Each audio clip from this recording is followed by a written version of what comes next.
So I'm on the GO train, and GO trains get parked various places. And as you can see, there's stretchers, first aid kits, fire extinguishers. There's also axes around on these things. So these get parked on the railway lines. Next stop will be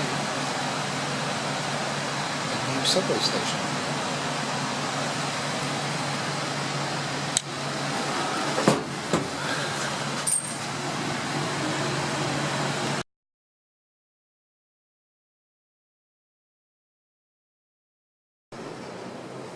So there goes the GO train downtown. Like I said, they park them on the line. There's one parked regularly about 8k, 5 miles from my house. You know, depending on the circumstances, I might be able to reposition myself and go down there and have a look at some stuff. This is Downsview Park. It used to be an Air Force base. It's now being repurposed as an eco park. Nice big green space in the middle of Nowhereville. And this is a multi-billion-dollar subway extension. So it's hard to think that society is going to fall when you see so much complexity and so much engineering and so much building. But at the same time, this is all requiring vast quantities of effort and energy. Well, there we go, going down into the subway system. Go through the electronic tagging terminals, and then we go down there. Alright, hope you're enjoying this tour. Bye.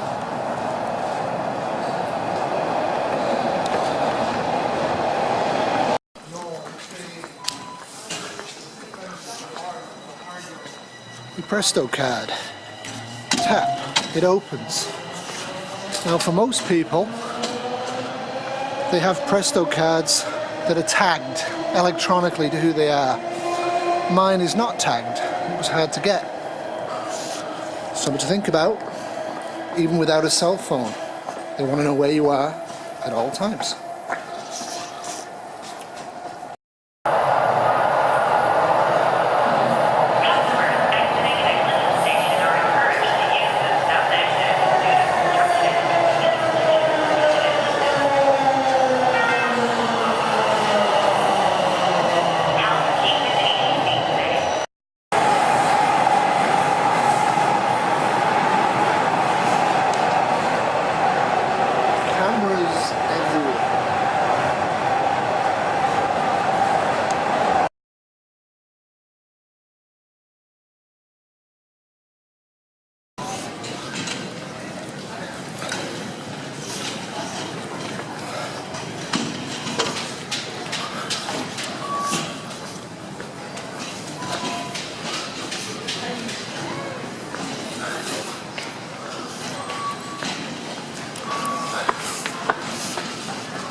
So, I've reached my terminus. This is York University, new subway line. And my day's about to begin. 6 hours of lectures. Yeah, I might get some shots from inside, so you can see what my lived experience as a worker is. This is the scariest university in Canada. The most left-wing, the most multicultural. It's not a bad place. But yeah, there you see it. Hey man, how you doing?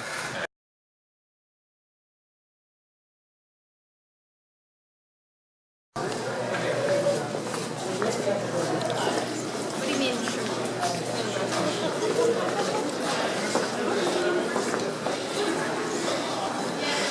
10,000 American a year now for tuition.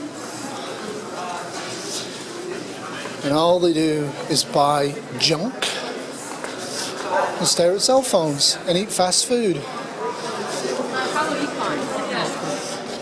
Interesting. Anyway, hope you're enjoying this little poke around.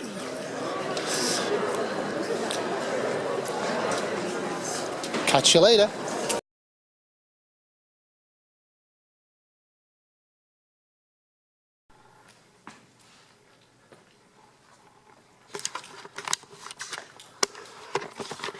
Hey everybody, Hoople's Cat. Just getting ready to fire up the PowerPoints, death by PowerPoint, and teach global health to a bunch of fourth years. So, like I was saying, it costs about 10,000 American now a year to go to university here full time, which you guys might not think in America is actually a lot of money, but it's gone up by about $6,000 American in the last 5 years. And interestingly, the union I have to be in, CUPE, of the unions, is actually going to strike probably in a week's time.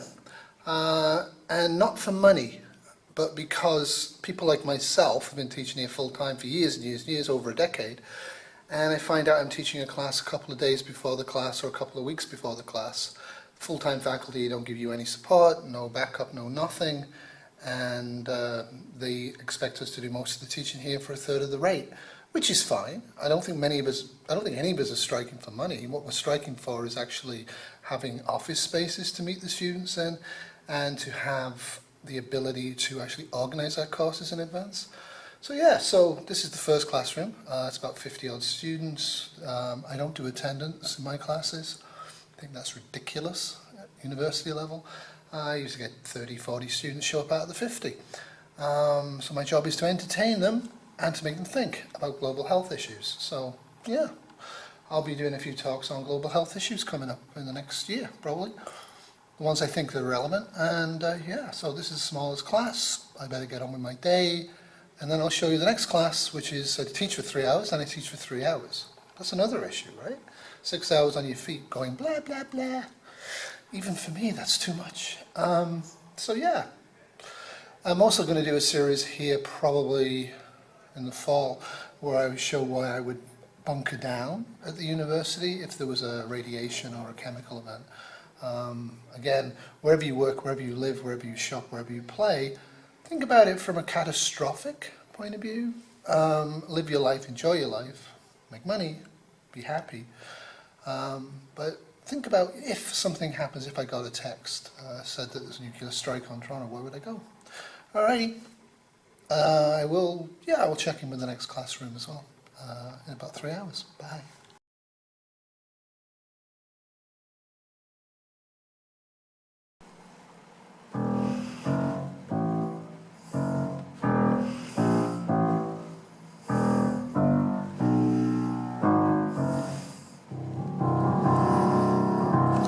Yeah, so this is my other classroom. I decided not to video the students. Yeah, I have 102 of them sitting here, and I pour knowledge into their heads. That's not the way I teach. I make them think.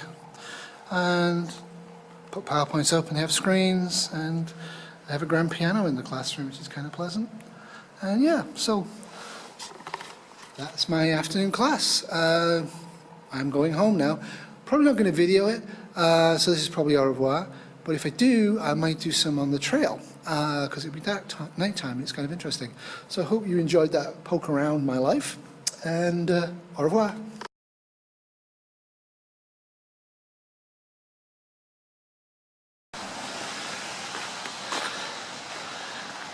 Bit of bonus footage of the trail. As you can see, it's been quite a warm day here, and a lot of the ice on the river has melted. Now this river is pretty good to drink from, very little agricultural, rises about 10 miles south. The problem is in Grit Down, there are so many houses abutting the river and its tributaries. There's no way that that water would not be contaminated by human waste. So any water source has got to be considered to have fecal contaminants. So yeah, we're back where we started. And there's the owl, and I'm going to sign out. 6 hours of lecturing, finished. Young minds moulded into more liberal, vegan, socialist ways. Just kidding. Anyway, hope you all have fun, and catch you later. I'm trudging because of the snow. Bye.